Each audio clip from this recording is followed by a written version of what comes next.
Imagine one sentence: I'm the boss here, blowing up an entire life in a room that usually deals with broken meters and faded yellow tickets.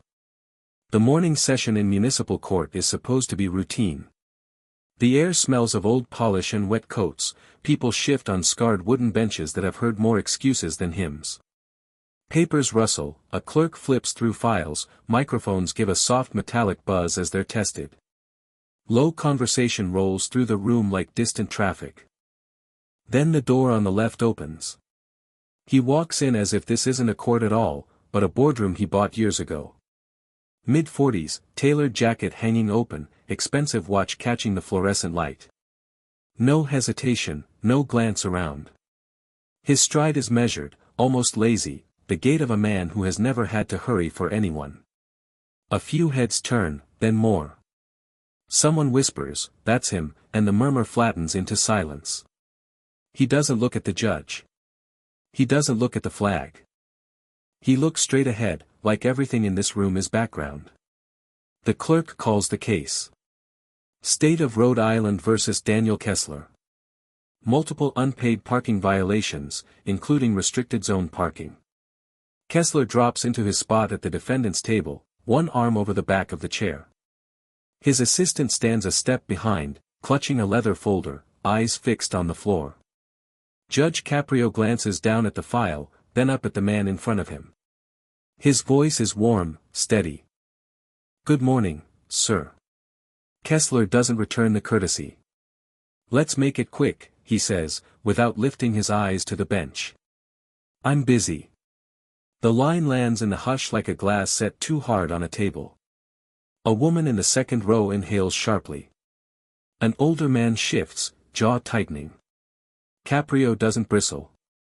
He simply closes the folder with one finger, giving himself a heartbeat of pause. "This is your morning right now," he replies. No edge, just a hint of iron underneath.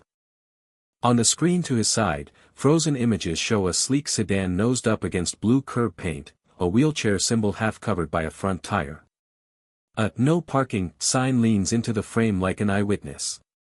To be clear, the judge continues, "You have several open tickets. One involves a space reserved for disabled drivers. Do you understand the charges?" Kessler exhales through his nose, a tiny sound of impatience. He flicks two fingers toward his assistant, as if sending a waiter away. "I run 3 companies," he says. "I don't have time to argue about where a car sat for 5 minutes. I'm the boss here, not you." The words are quiet, but the arrogance behind them is loud enough for the back row. There's a soft, "Oh, boy," from somewhere near the door. The assistant's shoulders tense, he stares harder at the floor. Caprio's face doesn't change. No raised voice, no theatrical reaction. Only his eyes sharpen, the way they do when something important has just been said. "We'll see about that," he answers, almost gently. In that instant, everyone in the room feels it. This isn't going to be just another ticket and a shrug. Something larger than a parking fine has just stepped into the case and taken a seat beside Daniel Kessler. Where are you watching from? Let me know in the comments below, and don't forget to subscribe to this channel. Judge Caprio lets the silence settle before he speaks again, his tone even, almost conversational. "Mr. Kessler, before we go any further, tell me a bit about yourself." The request seems to irritate him more than any fine could. He leans back, arms crossing loosely. "What does that have to do with a parking ticket?" His laugh is short, metallic, the sound of someone used to brushing off questions. Caprio doesn't answer the challenge. He simply waits. Something about the pause pulls a few eyes toward Kessler. His assistant stands stiffly behind him, hands clasped too tight. A woman in the second row tilts her head, listening. Kessler sighs as if indulging a child. "Fine. I built my first business at 24. Turned a failing warehouse line into a regional distributor. Now I oversee more employees than this whole city hall employs." He pushes a cuff back, revealing a gold watch. "My father always said, don't let small people slow you down. So I don't." A ripple moves through the crowd, hardly a sound, but unmistakable. Not anger, recognition. Many in the room have worked under men who spoke exactly that way. Caprio folds his hands. Did your father teach you anything else? The question catches Kessler off guard. For a moment his eyes shift, unfocused, as if pulled back decades. He taught me to win, he finally mutters. To never show weakness. There's a faint crack in his voice he did not intend. He clears his throat sharply, straightening. Anyway, none of this matters. I have companies depending on me, deadlines. But you're here, Caprio says gently. Which means it matters enough. Kessler's jaw tightens. He glances at his assistant, seeking reinforcement, but the young man is staring at the floor. Someone in the gallery whispers, he was in the news last spring. Another adds, that loan fraud thing, didn't stick. The hum stops as soon as Caprio raises a hand for quiet. Mr. Kessler, he continues, who is the man standing behind you? My executive aide, Kessler says instantly. The assistant flinches, so small a movement it might go unnoticed, except that the officer near the aisle watches him closely. Caprio turns to the young man. Sir, are you his aide? The assistant hesitates. His voice barely makes it past his throat. I'm his driver, and sometimes he asks me to run errands. What kind of errands? Kessler interrupts, too quickly. This is irrelevant. Caprio doesn't raise his voice. Let him answer. The driver swallows. Dropping off documents. Picking up dry cleaning. Paying fines. Parking the car when he doesn't want to be seen. Every word chips at the mask Kessler wore so confidently minutes earlier. The judge nods slowly. So you are the one who usually handles the tickets?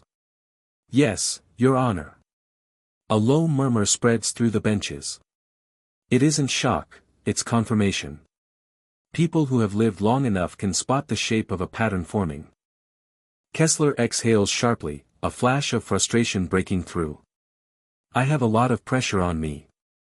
Hundreds of people depend on what I do. I can't spend my days worrying about meters and signs. That's why I have staff. For the first time, something vulnerable edges into his tone, a weariness he instantly tries to hide. Caprio studies him for a moment, then says quietly. Power doesn't excuse responsibility, sir. It only makes its absence more visible. Kessler looks away, not dismissively this time, but because he doesn't want anyone to see that the words landed. Judge Caprio leans slightly forward, adjusting his glasses as he reviews the printed citations. The quiet in the room tightens, like everyone senses the shift, the part where the small case stops feeling small. Mr. Kessler, he says, tapping one page with a fingertip, why do you have 6 unpaid tickets in a restricted zone? Kessler answers too quickly, as if speed could outrun scrutiny. I travel for business. I'm barely in the state. Caprio lifts another sheet. Then explain why every ticket was issued on weekdays between 9 a.m. and 1 p.m. The businessman's jaw works, searching for something that sounds reasonable. I have deliveries. My staff drives the car. Sometimes they forget regulations. He glances at his driver, a warning disguised as a plea. The driver stares at the floor again. Caprio continues, calm but surgical. And you claim you were out of town during these times? Yes, Kessler snaps. The judge turns to the officer seated to his right. Officer Romero, you issued citation number 4, correct? Romero nods. Yes, Your Honor. Was Mr. Kessler driving that day? Romero exhales, almost disappointed to say it out loud. No, sir. It was his driver. A ripple moves through the crowd, the kind that comes when people hear the truth they already suspected. A woman in the second row straightens, her pen pausing mid-scratch. A retired firefighter at the back mutters, knew it. Kessler rolls his shoulders, trying to reclaim the upper hand. He works for me. It's essentially the same thing. Caprio lowers his gaze. No, Mr. Kessler. It's not. The air becomes heavy, dense. His voice is soft, but the softness only sharpens the impact. The judge flips to another document. One more question. Who was driving your vehicle the day citation number 6 was issued? Kessler hesitates. My staff handles logistics. That wasn't my question. A beat of silence. The driver finally speaks, his voice tremoring.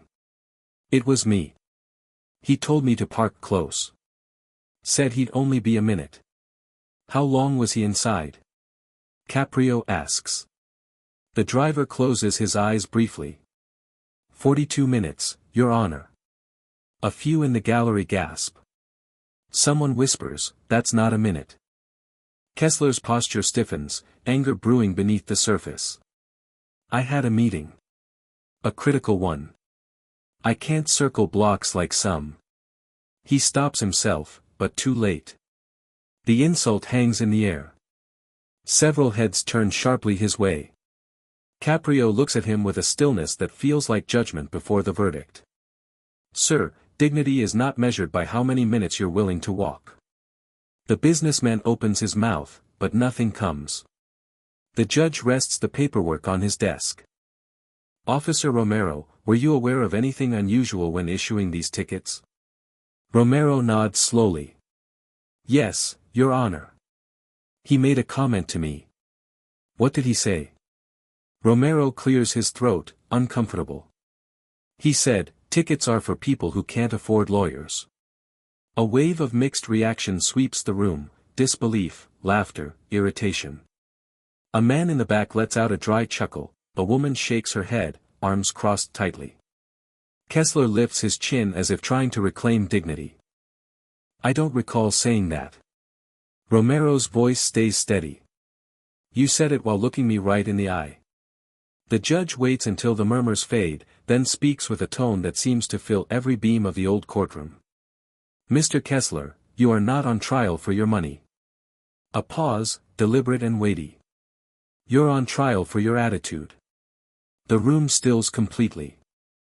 The businessman, for the first time, looks uncertain, like a man realizing that the thing he always relied on, the shield he believed indestructible, is cracking right in front of everyone.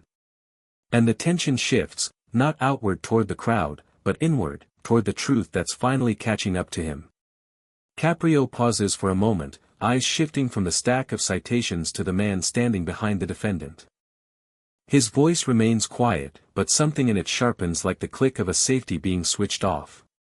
I want to hear from the gentleman who was driving your car. The driver flinches. A small, involuntary motion, shoulders tightening, hands clasping each other as if to keep them from trembling. Kessler immediately leans forward. He works for me. He has nothing to add here. Caprio doesn't raise his voice, but the temperature in the room drops. Sir, you don't make those decisions in this courtroom. It lands like a hammer blow. Several people murmur. One woman whispers, finally. Kessler's confident expression cracks, a thin line of irritation flashing across his face. The driver steps to the microphone, eyes still lowered. Caprio gives him a gentle nod, the first warmth shown in several minutes. Tell the court what you know, the judge says.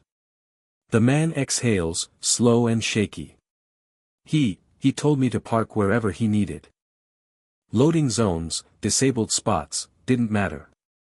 A faint gasp spreads through the gallery. I asked him about the tickets once, the driver continues.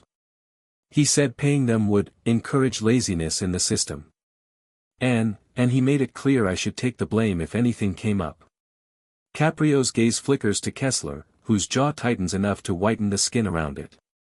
The driver swallows. He told me, if you ever embarrass me, I'll destroy your career. I believed him. Someone in the back breathes out, oh my God. An elderly man shakes his head slowly, disappointment etched across his features. Before the tension can settle, a voice rises from the right side of the room. Your Honor, may I speak? A man in his late 60s stands, wiry, weathered, wearing a faded work jacket. He looks like he spent his life lifting boxes, not filing complaints.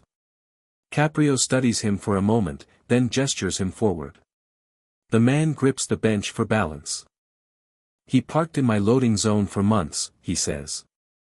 Every day I asked him to move. Every day he told me he'd buy the street if I didn't shut up. The gallery stirs again, anger, sympathy, recognition. This is the America older viewers know intimately, small businesses crushed under the heel of the wealthy. Kessler snaps, that's ridiculous. Caprio raises a finger slightly. Do not interrupt. The older man nods toward the driving videos projected on the screen. There were days when my deliveries were blocked.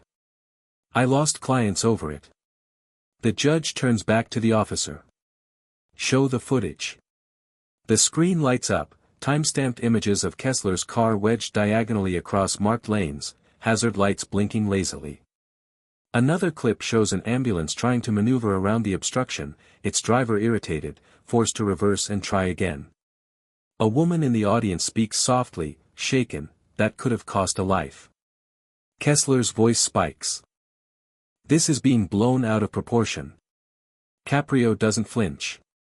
No, sir, he replies, almost whispering, and somehow more devastating for it. This is proportion.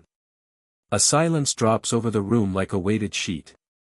The only sound is the faint clicking of someone's pen against a notebook, a tiny nervous rhythm in a space that suddenly feels too small. For the first time since the hearing began, the businessman looks less like a titan and more like a man who finally sees the cliff beneath his feet. And everyone in the room understands. He has crossed a line he can no longer walk back from. The courtroom is so quiet the air feels suspended, as if even the dust motes hesitate to move. Caprio, composed as ever, leans back slightly and folds his hands. Let's gather the full picture, he says. He gestures to the clerk, who brings forward a thin stack of documents, nothing flashy, just ordinary papers that somehow carry the weight of half a lifetime of behavior. Caprio flips through them slowly, page by page, like someone reconstructing a puzzle whose outline he already knows. 6 citations, he begins. Multiple restricted zones. A disabled access space. A loading zone. Emergency lanes. He sets the top sheet aside. And each time, someone else paid the price. Kessler shifts in his chair. Those tickets are irrelevant. This is overreach. Is it? Caprio asks. His tone is mild, but the question hangs heavy. A second envelope lands on the judge's desk, handed over by the nervous former driver. Inside are copies of emails, written in the stiff, cramped handwriting of someone trying to be respectful while terrified. One reads. Sir, the business owner asked again. I'm worried. Another. Sir, the ambulance couldn't get through today. And finally. Sir, please. My wife has another procedure coming up. I need this job. Caprio studies that last line for several seconds. When he looks up, his eyes aren't angry, they're sorrowful. He addresses the driver gently. Your wife. How is she? The man hesitates, voice fragile. She's fighting. Heart complications. We're in and out of the hospital every week. A ripple of emotion moves through the gallery. Older viewers feel it most, they know hospital corridors, insurance battles, parking lots where every minute matters. Kessler mutters, this is irrelevant. The judge's gaze sharpens. Sir, this is entirely relevant. Because your choices put pressure on a man already carrying more than anyone should. The businessman's mask slips another inch. Then the officer steps forward. Your Honor, he says, we actually warned him before one of those citations. He told us. He glances at Kessler, then decides to say it anyway. You're wasting your breath. A low murmur travels across the room, disbelief mixed with disappointment. Caprio doesn't react with theatrics. He simply exhales and turns the page. And now, he says, we come to your filings. Kessler stiffens. These are public records, Caprio adds, anticipating the argument. Tax filings connected to the vehicle in question. He lays out a few sheets. The car is listed as a business asset, travel expenses. But on the dates of the citations, you reported being in New York. Kessler tries to speak, but no words form. His mouth opens, then closes again. Which means, Caprio continues softly, either you misreported travel expenses, or you lied to this court earlier. The silence that follows is blistering. A woman in the gallery whispers, "This is bad." A man next to her nods. "Real bad." For a moment, Kessler looks almost lost, as if the world he built, brick, by charm and intimidation, has begun crumbling under its own weight. The driver clears his throat. Everyone turns as he wipes his eyes with the back of his hand. "I never wanted trouble," he says. "I just needed work. Needed insurance." He glances at Kessler. "I thought he'd help me, someday." The betrayal in that sentence sinks deep. Caprio's voice becomes a steady anchor in the storm. "This court is not here to punish your wealth. It is here to measure your conduct." He closes the folder. "And what I see is a pattern, of entitlement, of disregard, of harm." Kessler whispers, almost to himself, "I didn't mean for any of this." Caprio answers with unshakable clarity. "That, sir, is exactly how damage is done." The entire room feels the weight of those words, like a gavel already falling, even though the verdict hasn't yet been spoken. And everyone knows. The final reckoning is coming. The room holds its breath. Caprio sits perfectly still, palms resting on the bench, eyes steady on the man before him, a man who has spent a lifetime convincing himself he was untouchable. "Mr. Kessler," he says quietly, "power doesn't grant immunity. It grants responsibility." The businessman straightens as if bracing for a financial blow, a massive fine, a public shaming, something he can combat with lawyers or write off as an inconvenience. But Caprio does not talk numbers. He talks humanity. "You've told this court you're the boss. You've said people listen because you control them. But leadership," he pauses, letting the word breathe, "is not domination. It is stewardship." Kessler swallows hard. The judge continues, tone even, almost gentle, which makes it more devastating. "This is not about ruining you. It is about redirecting you." A few people in the gallery shift forward, sensing something unexpected. Caprio folds his hands. "Your financial penalty is $150. A stunned silence spreads across the room. Even Kessler looks confused. Then, the turn. "However," Caprio adds, "you will reimburse the small business owner for every day his loading zone was obstructed by your vehicle." The older man in the bomber jacket blinks, stunned. "You will also cover the cost of the driver's wife's next medical procedure, entirely and without delay." Gasps ripple through the courtroom. Someone lets out a soft, astonished, "Oh, wow." Kessler's face falls, not from outrage, but from realization. This isn't punishment by money. It's accountability he cannot outsource. Caprio isn't finished. "You will personally deliver those payments," he adds, "and you will do so with an apology that acknowledges your actions, without excuses." The driver covers his mouth with his hand, trying not to cry. His shoulders shake once, then twice. In the back row, someone starts clapping, a single, tentative sound. Another joins. Then the gallery rises into warm, respectful applause. Not triumphant. Not mocking. Human. Caprio raises a hand, and the room quiets. He looks at Kessler, really looks at him. "You believed rules applied to others. Today, you learn they apply to all of us." Kessler finally speaks, voice stripped of pretense. "I'm sorry. I truly didn't see what I was doing. I thought it didn't matter." "For many years," Caprio replies, "it didn't.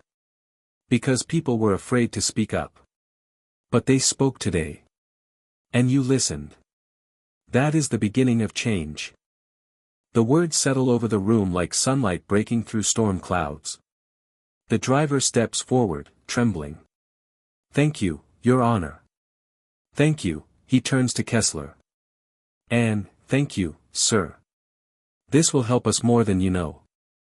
Kessler nods, unable to meet his eyes for long. Caprio stands, a rare gesture. When he speaks, his voice has the quiet authority of someone who has lived long enough to understand human weakness, and long enough to know people can rise above it. No one here wishes you harm, Mr. Kessler. We wish you honesty, accountability, and the courage to be better than the power you wield. He steps back, hands resting on the bench. Then the final line, the one the entire courtroom will remember. We do not control everyone. But each of us controls the kind of person we choose to be. Silence, deep, reverent, fills the room. Kessler exhales shakily, nods once, and walks toward the officer to begin making arrangements. The driver wipes his eyes. The small business owner leans on his cane and quietly says, maybe he'll turn out all right. Caprio smiles faintly, the kind of smile that believes in second chances, but never in shortcuts. And as the door closes behind the businessman, the courtroom feels lighter, as though justice didn't only correct a wrong, but eased a burden everyone had been carrying. A reckoning, yes. But also a beginning.